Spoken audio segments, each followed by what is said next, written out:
maybe more, at least two forms. One is unassisted, and that's the ordinary fear of mind mechanism that has been so much discussed in the literature. And the other one is fear of attribution of mental states to somebody who's helping you discover her mental states by communicating. And that is a different mechanism, following a different heuristic. Of course, the two are related, and then the question becomes how they relate in development. So it raises lots of interesting questions, but the claim is that the two inferential mechanisms are different. So I'll stop on this. I welcome questions, if any. Go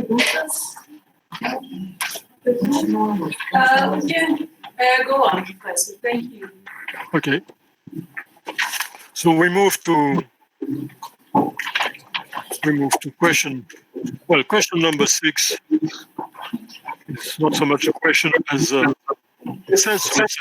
This is not properly a question, but rather an invitation to debate how relevance theory could be applied to the study of prose fiction. It can be easily claimed that the reader's response to fiction involves a good amount of inferential thinking. This is pretty much how we apprehend the psychological underpinnings of ongoing actions, especially relating to the character's motivation. And now we anticipate their substance proofs when logic comes together. But an old problem remains. Even if fictional texts, by definition, provide all the background the reader can access in the fictional world itself, every reader brings their own personal encyclopedic knowledge to the text. This makes every reaction unique in its own way, and yet I believe that the critical analysis of readers' responses could help indicate authorial intentions in a given text, turning relevance-based textual analysis into a regular academic tool for literary studies. Do you think this makes sense, or am I being too optimistic? That's a nice invitation, a great topic. It would take more than 2 hours to discuss it. Just first, a number of people actually have, quite a number of people have actually drawn on relevance theory, used it for the study of literature. There's a recent volume, edited by Deirdre Wilson and Terence Cave, just come out a few months ago, on applications of relevance theory to the study of literary text, with I think a good introduction, also referring to earlier attempts. So I do think that relevance theory is indeed relevant to the study of literature. But in complex ways, and what I do not believe is that the study of literature is just a matter of pragmatics. And we are talking about different scales at which you look at it. Literature is also, it's a cultural thing, it's a social thing. You can't study just, having on one side the writer, on the other side a kind of idealized reader, and think everything happens there. It's a more complex kind of situation. So I think it calls for an understanding of cultural phenomena that has to be applied to this one in particular. But I do think that relevance theory is highly relevant to it. Let me just point one point which is made in the question with which I disagree. It says, even if fictional texts by definition provide all the background the reader can access in order to understand the plot and its conflicts. But no, of course not. It would have to be a very strange kind of science fiction for everything to be provided within the text. Imagine you read a realistic novel. Of course, suppose you, the reader, supposed to bring your general knowledge of the world, of the kind of societies in which it takes place, of social types, of psychology. So there's a lot of background knowledge on which all fiction relies. The physics in the novel, the same as the physics in the world in which you live. The seasons are probably the same, unless you're told it takes place in other parts of the world. The size of the bodies, so many things are the same. So there is a continuity between the context explicitly provided in, say, a novel, and the wider context, which is not made explicit, but which is taken for granted in any work of fiction. Again, the novel just introduces things which are not, which differ from what the world as you know it. The fictional aspect.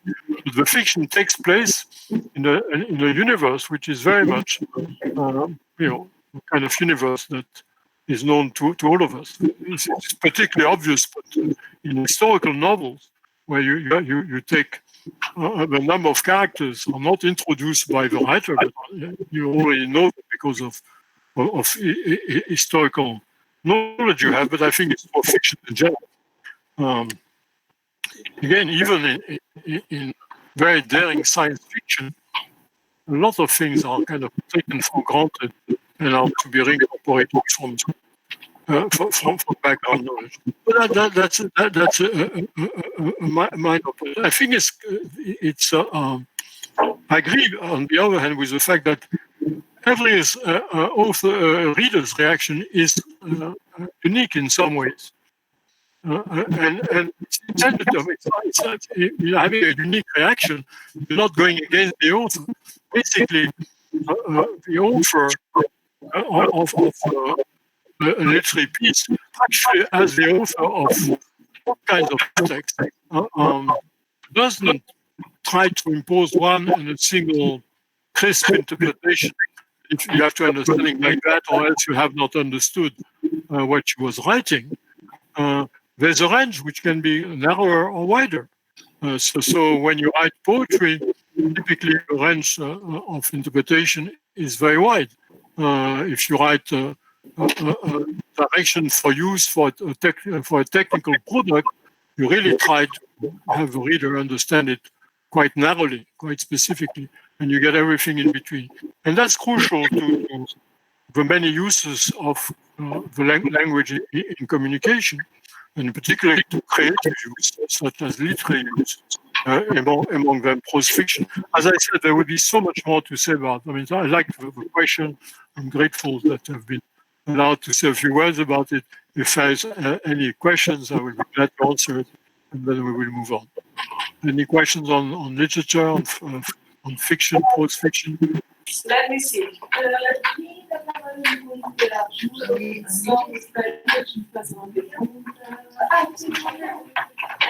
Eu não vou para vocês passam para ele ou se você quiser falar para ele, fique à vontade. Eu posso, então, à vontade. O microfone que está funcionando é aquele ali, né? If you come, why don't you come a bit closer and so I can see you too? Hello. Esse aqui na frente. É aquele aí? Não, é aqui. Can you hear, if you speak? Yeah, I can hear you very well. Hello. Okay, then. You're talking about how the reader brings the encyclopedic knowledge and how that is how is the relationship between literary text and basically other forms of communication like this communication. How do you think that can? Do you think that when you are reading a text and interpreting these intentions, communications works differently, and basically the process that we go through is different? And if yes, how? Basically, can you explore a little bit more on that? Good question. So the first, I think it's the same. I think again, it's as far as interpretation of the text.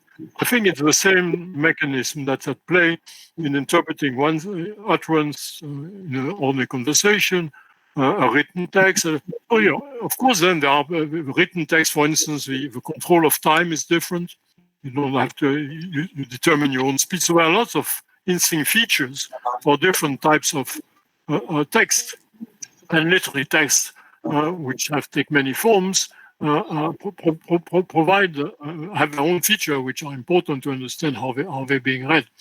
But I don't think there's any special mechanism that you need in order to read a literary text.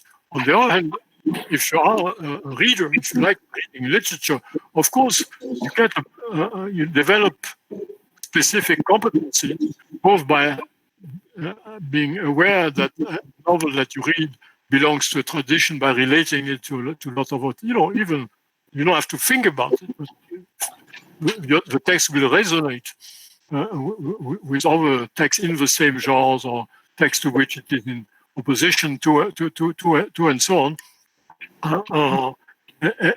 And as I was saying, I don't think that if your interest is literature, you should study just a problem of linguistic comprehension.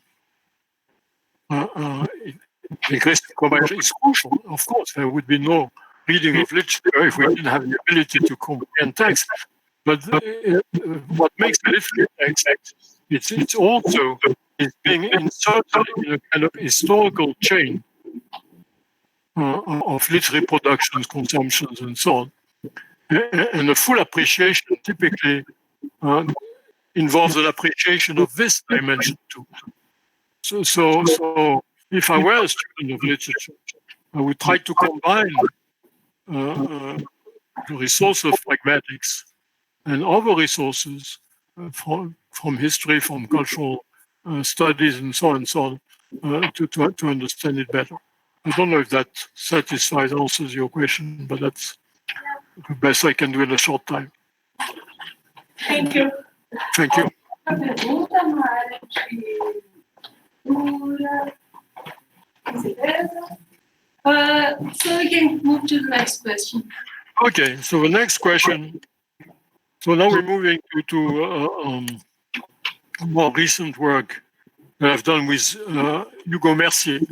So we've published 2 years ago this book called 3 years ago, this book called The Enigma of Reason.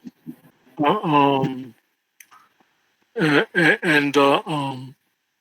the question I have here is a simple one. In the book Enigma of Reason, you wrote together with Mercier, you talk about cognitive biases. What do you think about Kahneman's work? Okay. So first, Kahneman, Danny Kahneman and Amos Tversky have produced a lot of impressive work on reasoning, which has been so influential and so useful in many ways. Also controversial, so it's not as if they come up with an explanation of the very clever, very well designed experiments and results produced that has to be accepted by everybody. So, for instance, there is one important German psychologist, Gerd Gigerenzer, who has proposed alternative explanation of many of the results. I'm not going to discuss it. So again, it's part. There's a range of possibilities. What I would say globally, to begin with, is that this work has been more important and more successful in bringing to a discussion a number of issues, facts, of experimental designs, of showing that surprising results in the way people reason on a variety of inputs. It's been more successful, therefore, in changing the question we ask about reasoning than it has been in actually providing a deep explanation of these results. The explanations that Kahneman and Tversky provided are more in terms of biases and heuristics, are halfway between just describing the evidence and coming to a deep cognitive theory. They highlight deep irregularities, but not mechanism, the existence of which is well understood, is obvious, fits in a general picture of cognition. Or that is the way I see it. Of course, Kahneman in particular in his book, Thinking Fast and Slow, develops a kind of general framework, a kind of dual system view of human thinking and reasoning, with the notion that there's system one, which is more intuitive, less rule-governed, more based on heuristics, which may produce, in general, good results, but can also fail, and contrasting that with reasoning proper, which is more rule-governed, slower, more costly, but also safer, more likely to give accurate results and come to conclusions which are justified by the premises. The problem with, there are many problems, I think, with this. One problem is first, and I think he might actually agree with that, that there are so many cases where intuitions work better than reasoning. The fast, less reliable system, in fact, is more reliable on many issues than reasoning, the slow rule-governed system. And the rule-governed system also is a source of mistakes and so on. So that doesn't fit with the standard view of the two systems. In any case, what we've tried to do, Hugo Mercier and myself, is offer an alternative picture. An alternative picture which doesn't involve two systems. We deny that there's such a thing. We deny that reasoning has been both classically conceived in the philosophical tradition and in much of the literature on human reasoning, or as it's described in particular in the work of Kahneman and others, that reasoning in that sense really exists. And reasoning, as they describe it, is supposed to be a kind of enhancement of individual cognition. Cognition, other animals have cognitive systems, but they don't have reasoning. And we humans, thanks to reasoning, or so the story goes, we're capable of thinking much deeper thoughts, of solving much harder problems, and making much more rational decisions. So it multiplies the power of cognition, reasoning does, on this kind of view. Which kind of, so there are at least two problems with that. One problem is that, in particular in the work of Kahneman and Tversky, but many others, there's a lot of evidence that people use reasoning and make mistakes, but not sometimes, but fairly systematically. So there are biases in reasoning, which occur again and again. So if the function of reasoning was to bring us closer to the truth, closer to the best decision, this is weird. It's not easily understood. Unless you just want to figure out, take a skeptical view and say, ha, I told you, humans are not as smart as you thought, but that's not, it may be true, but that's not that's not what we're trying to understand what's happening, not just feel smug about it. The other thing which is weird about this view is that if reason were such a good trick, something which allowed to make cognition so much more efficient in all domains, you would expect it to have developed not just in one species, in many others. And there would be a lot of selected by in many other species. But only humans do it the way we do it. So what we try to do in our book is kind of resolve this paradox or this puzzle or the enigma, as we call it, by insisting that in fact, reasoning is not a mechanism to enhance individual cognition. It's a mechanism which is social interaction. It's a mechanism which has two sub-functions. One is to justify ourselves in front of others, justify our actions, justify our opinions by giving reasons for why we did what we did, for what we think. The other function is argumentative, is to convince others to think what we think is right, to do what we think is right. And again, by giving them reasons, which are not their reasons yet, but which we're trying to convince them to adopt. And so we have a number of arguments, I'm not going to summarize the book, to show that if you think of reasoning and reason in those terms, a lot of the puzzles discovered, among others, by Kahneman and Tversky, get resolved. You can make sense of the evidence, you can make predictions which are surprising, but which we can verify, and get a better understanding of the whole thing. So the question was a simple one. What do I think about Kahneman's work? I'm full of admiration for Kahneman's work, but I still think it's mistaken. I think his theory is wrong, and our theory is the right one. But then I may be mistaken about our own theory. Any question about that? I was thinking about what you said in terms of the discussion of heuristics and biases. Sometimes it seems to me that the mere definition of what is a bias and what exactly is heuristics could, it seems sometimes that be in the source of this discussion, because I can see many works saying that heuristics fail, and many works listing hundreds of biases. And then when you put them together, you start thinking, well, isn't it sometimes difficult in definition of what exactly those things are? Because I remember hearing a lecture from Mercier, and he was talking about enigma of reason, and he was saying that, well, one of the solutions is when we come together and interact and discuss, just like we are doing here, so we can improve ideas and overcome, this reasoning difficulty. I don't know what you think about this view. Well, I tend to agree with my co-author. But let me try to answer your question more precisely.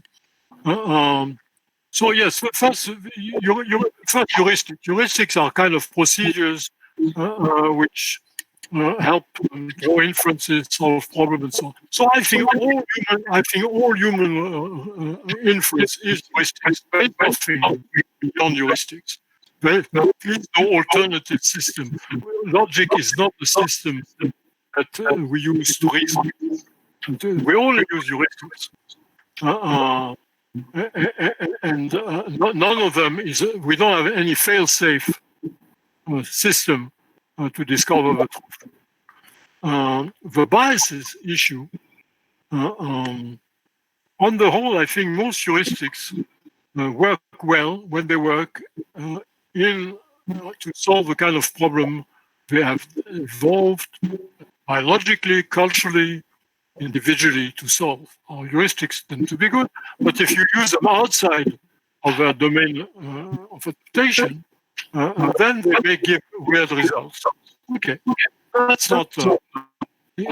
So you can, in certain contexts, they may give results which may be biased in a certain way, but that's not the indication of a deep psychological bias. It's an effect of using a procedure for inference to reason, to draw inferences outside of its domain of application. The biases, the real biases, are not a genuine aspect on this view of human inference.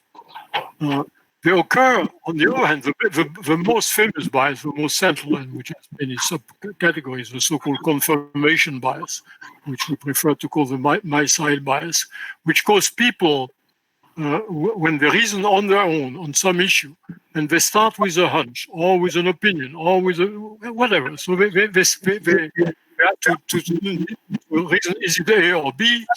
And for some reason, they have a preference for it. They may have it for good reasons, they may have it because they've been told, whatever. What happens is that typically, when they reason on their own, they will pile up reasons that confirm their initial hunch, instead of looking for arguments on both sides and the objective. People in this type of situation are not impartial and objective. They bias in favor of what they already assumed. If you think that reasoning works to help individual cognition, that's a very bad bias. It's a malfunction. It's something that should not happen. Of course, it's not useful. It's not a good way to discover the truth, to draw inferences. Now, what we say is that this bias is not a bad bias. It's not something counterproductive. If you realize the context in which this looking for reasons is adapted to. Again, it's adapted to a social interaction. It's adapted to a situation where I want to convince you of something that I already believe. So I'm not actually looking. I'm not thinking, am I right or wrong? I already think I'm right. And right now, I'm not re-examining that. And you don't agree with me. So I'm trying to convince you of what I think. And for that, I look for reasons that might convince you. I tried with whatever reasons I think might work. And of course, I pile up reasons which confirm my side. And I'm not looking for reasons which might make you doubt what I want to convince you. So I am biased like a lawyer, like an advocate is biased. If we interact, so when you take a situation, you take an interaction when people have different points of view, many things can happen. But if they have a common goal, solving a problem, for instance, they agree that this problem had to be solved. They don't agree on how to go about it. Then what will happen is that they will each propose a solution, and they will, without being aware of the weakness of the solution that they propose, or not fully aware, but they will be very aware of the weakness of the solution proposed by the other side. So we're much better, and we have, that was one of the predictions, really a novel prediction of our theory, for which we have more and more evidence. People are better at evaluating the arguments of others than their own arguments. In fact, they're fairly objective under proper conditions in evaluating the arguments of others. So in such a situation where we share a common goal of solving a problem and we come up with different solutions, we each can find the weakness of the others, convince the others of the weakness of their views because we produce arguments to do so, and in such conditions converge on the best solution. And there's again a lot of experimental evidence showing that this happens. But what we're not saying is that reasoning evolved for the benefit of the group so that we collectively find solution. We say under certain conditions it can do that. If we start and we don't have a common goal, and we exchange arguments as to, like we fully disagree on a political issue, religious issue. So basically, the exchange of arguments will cause us to be more and more polarized. We will end up being more extreme in our viewpoints. So it's not that the kind of reason, if reason works the way we say, it will cause groups to always converge on more rationality, better reason. It's that under certain conditions it can. And again, there's more and more evidence. We made predictions which were never made in the literature, and which were being tested, which others are testing now, and they get more and more confirmed. We see what happens, but it's still early. Thank you. Please. No, the next. Sorry, no question. Yes. Yeah, we go on. Okay, I go. Okay. So question number 8. The dissemination of fake news could be understood as epistemic monitoring surveillance failure. What is your opinion? So the number, did I put it there on the slide, the book by Hugo Mercier? Or is it on the, I think I did. You have a picture of the book? Yeah, that's okay. We are reading that book as well. So you know the book. Okay. So first, the dissemination of fake news. I mean, disseminating is easy. Convincing is hard.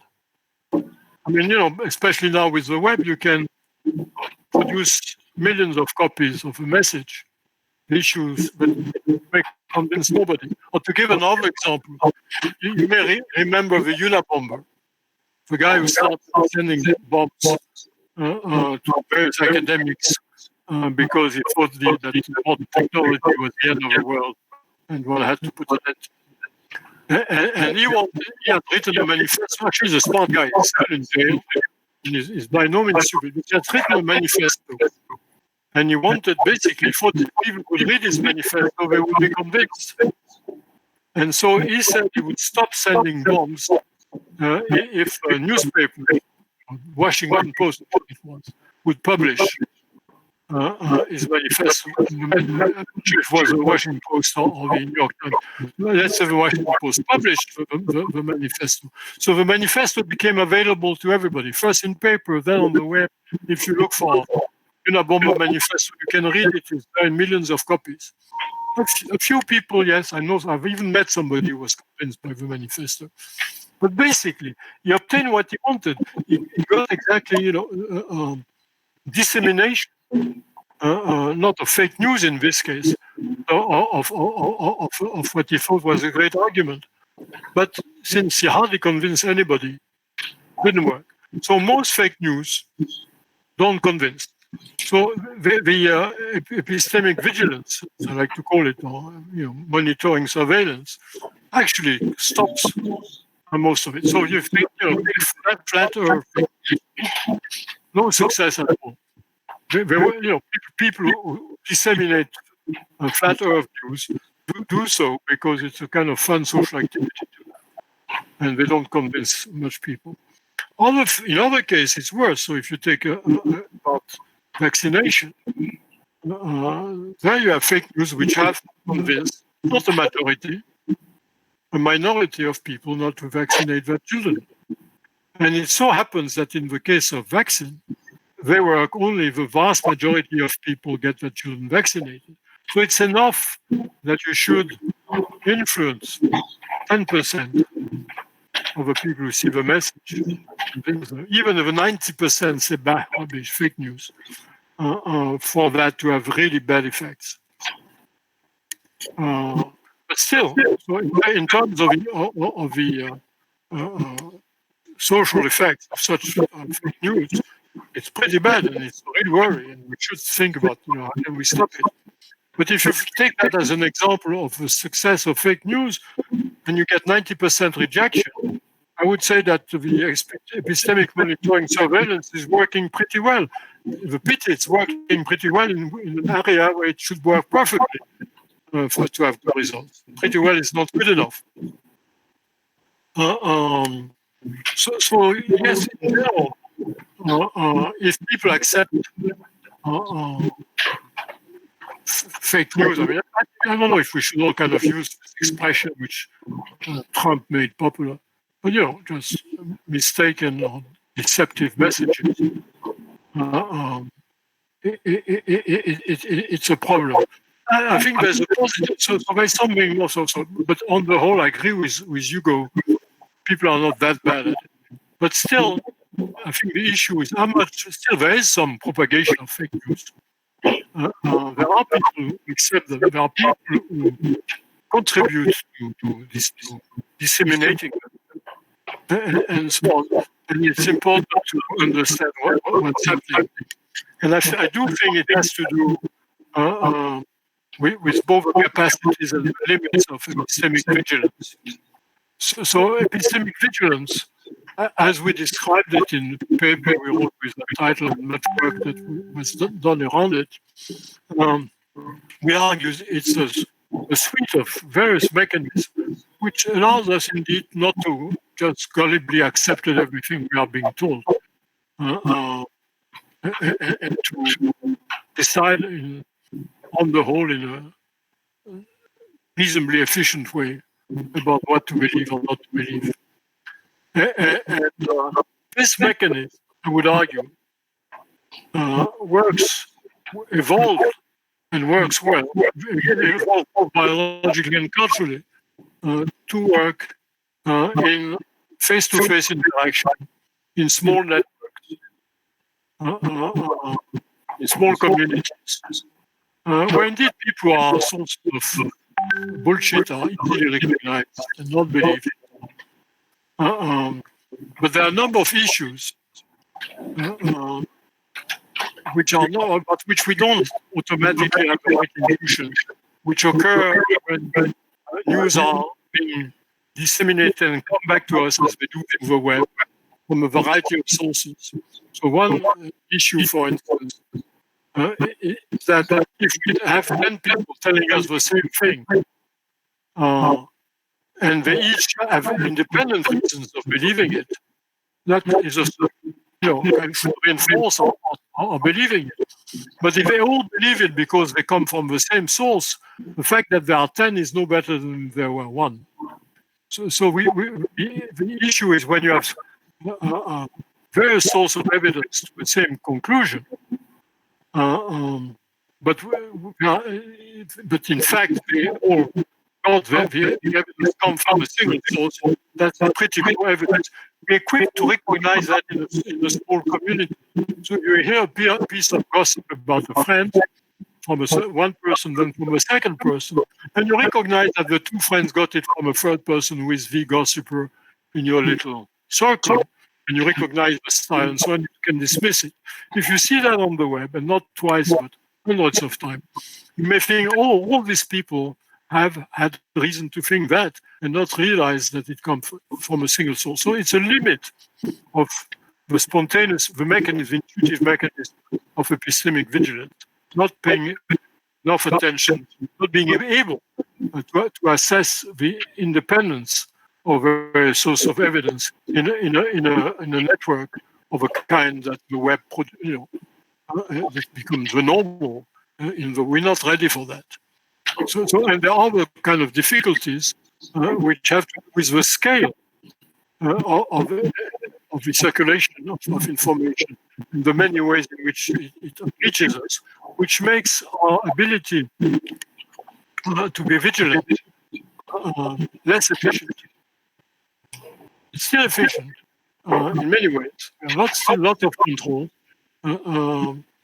If we're presented with something that's inconsistent with lots of things we have reason to believe, let's say like flat Earth stories, even if we hear it from lots of different sources, it's totally unconvincing.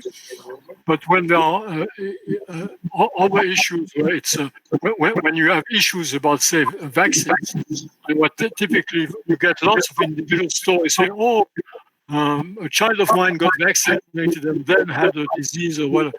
So, which is typically the kind of evidence a small network is the best evidence you will get, but which should be discounted when you have, this is the case for vaccine, just scientific studies and much better evidence than that. Then we overestimate the examples, the individual testimony, and so on. So there are lots of problems with that. Which have to be studied. That's, again, I think Hugo has done a lot of good work on that, and more has to be done. Anything we want to discuss about this? No, we can go to the next question. So actually, we're also moving towards the end of this session. So the last question, which is linked to the one before, and the question is, how about the notion of mutual cognitive environment? Can manipulated false information be internalized as truth based on prediction of combination with a previous concept the audience has already accepted as true?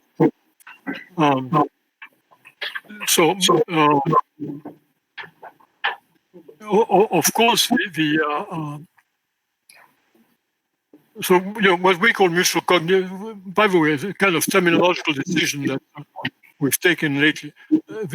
So you have a notion of common ground, which has been defined in the literature in a way we disagree with in terms of mutual knowledge and so on. But it's a simple kind of intuitive notion. So now what we say is we talk about common ground, and we said common ground really is a mutual cognitive environment. The right definition of a common ground is the one we gave, but we've adopted the notion of common ground rather than insisting on our own terminology. We said, but if you really want to understand what it's called in common ground, you have to think in terms of manifestness rather than in terms of mutual knowledge.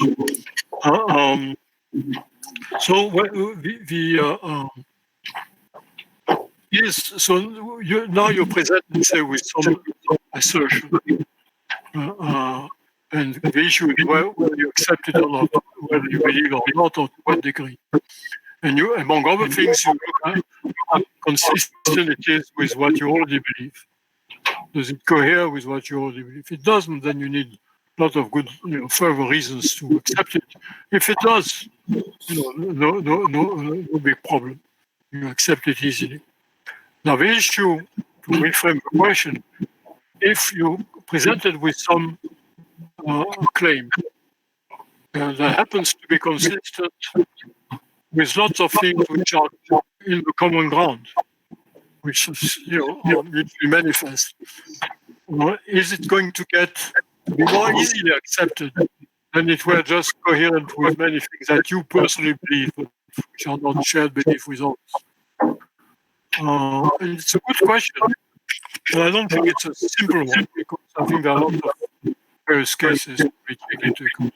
So, because what happens with most of the common ground is we think of it not as facts, but as indeed shared opinion. It's common ground that we can recognize, say that it's common ground that so and so is a great philosopher. Is she really a great philosopher? Well, maybe yes, maybe no, but everybody seems to agree that she is. Are we swayed by that? Oh, we know we can talk about her, and people will think, oh, the great philosopher, so and so. But it may be the case that at least a number of things which are in the common ground are kind of tagged as common ground opinions, which are easy to evoke, easy to assume other people know, but which do not get from that any stronger epistemic value, may even in some cases be more in the air. Maybe, people say that. I don't have strong reason to disbelieve it, but I'm not that committed to it. Well, again, public opinions. Think about your own life. So you are in the common ground you share with people. There are views about lots of things of which you have no direct experience. Best beaches, best restaurants, best classical philosopher. Things of which you have no or limited knowledge. So to what? So you're not indifferent to that. Probably tend to think, probably it's true. But if you saw some information that challenged such a view, you no, it's common ground that this beach is the best in India, and no, you would listen. So the fact that it's common ground does not automatically give it plus in terms of epistemic evaluation. I think we need a more fine-grained understanding of how things become common ground, the role that common ground plays, and so on. So it's not that everything that's in the common ground plays the same role. And part of it has to do with the distinction I tried to develop much in my earlier work between intuitive and reflective knowledge. So there are lots of things which are common ground knowledge. They're not even quite clear what they mean. I mean, they're not really very clear epistemic commitments. But there are things we can say, and other people will not. And if other people say it, will not recognize them as kind of common currency of discourse, which is not the same thing as knowing them as facts. So I hope this helps with addressing this last question. Vamos para a próxima ou quer fazer um comentário? Podemos para a próxima? Move to the next question. There's no next question. That's the last one. Isn't it?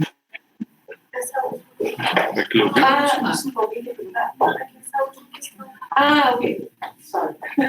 Sorry, but I was so absorbed that I forgot that this was the last question. So just a second. A gente pode abrir mais o assunto e se alguém estiver trabalhando com vigilância ou quiser falar dos últimos trabalhos que hoje, pode ter outras sessões, a gente pode ter os poucos minutos, mas sonhos com quem quer. Por mim, por favor. Alguém quer fazer uma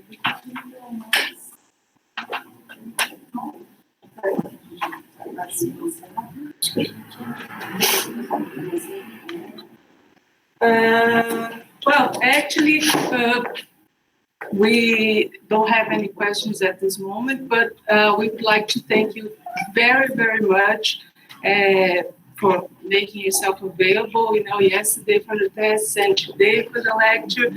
And it really helped with our research. And many of us are developing researches using relevance theory and, related with all the questions. So hopefully in the near future, we can exchange more information or questions, and this work will develop much further. And most of all, we are extremely happy because right now in Brazil, we are having serious issues in academia.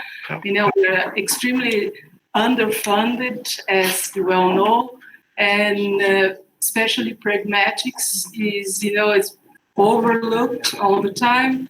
And, especially women in pragmatics, and our group is made out of mostly women, which is groundbreaking, may I say. So this event, means a lot for the community, means a lot to Brazil. And because we have all these recordings, much more work can be done afterwards. So it extremely means a lot to us. So thank you very much. Thank you for the invitation. I really enjoyed talking to you, and indeed, let's keep in touch. I would like to thank also the technical people who repaired the system in a hot situation. I know it can be difficult to do that under pressure, and I'm grateful for that. And thank you all. I really enjoyed this exchange. Until next time, bye-bye.